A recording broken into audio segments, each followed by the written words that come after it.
All right, let's unwrap this.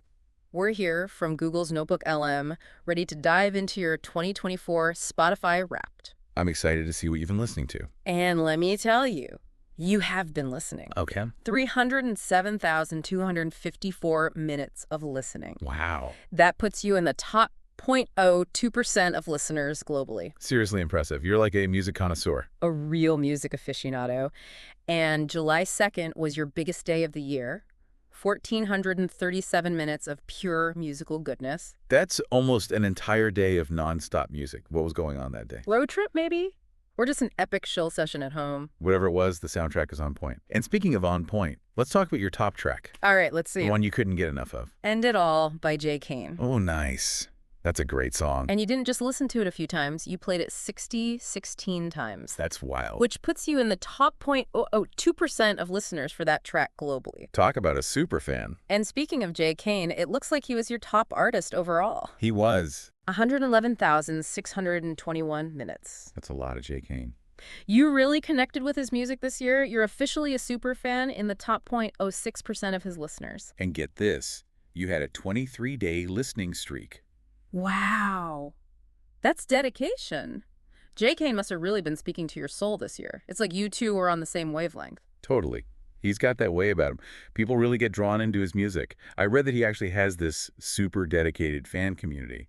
It's pretty awesome. They call themselves the Super Family. How cool. Okay, so let's rewind and take a look at your whole year in music. Back in March, you discovered Jay Kane and your listens just exploded. Sounds like a love at first listen. Absolutely. And April was peak Jay Kane for you with a staggering 6,934 plays.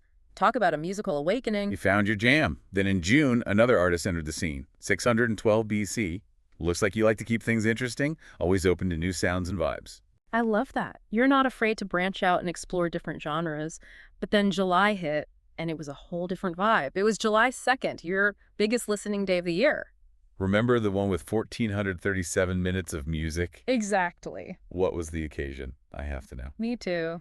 Maybe a huge party with all your friends. Or maybe his solo dance party. Or a road trip with the windows down. With that massive playlist blasting. That's how I like to roll. Okay, moving on. August brought a whole new energy. After Hours Hollywood Pop was the name of the game. Doja Cat, The Weeknd, Ava Max. That feels like summertime fun. Late nights, dancing, good vibes. Totally.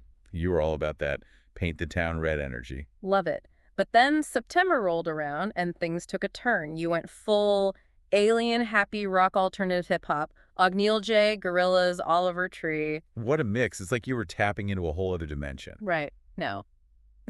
Yeah. Now and Tarantula are some serious mood setters.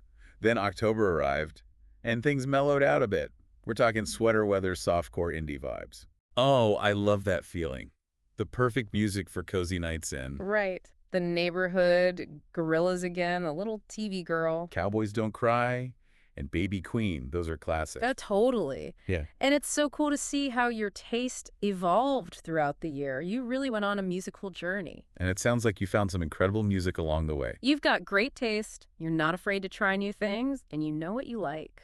It's been so fun unwrapping your 2024 Spotify Wrapped. We've been your hosts from Google's Notebook LM, here to celebrate your awesome year in music.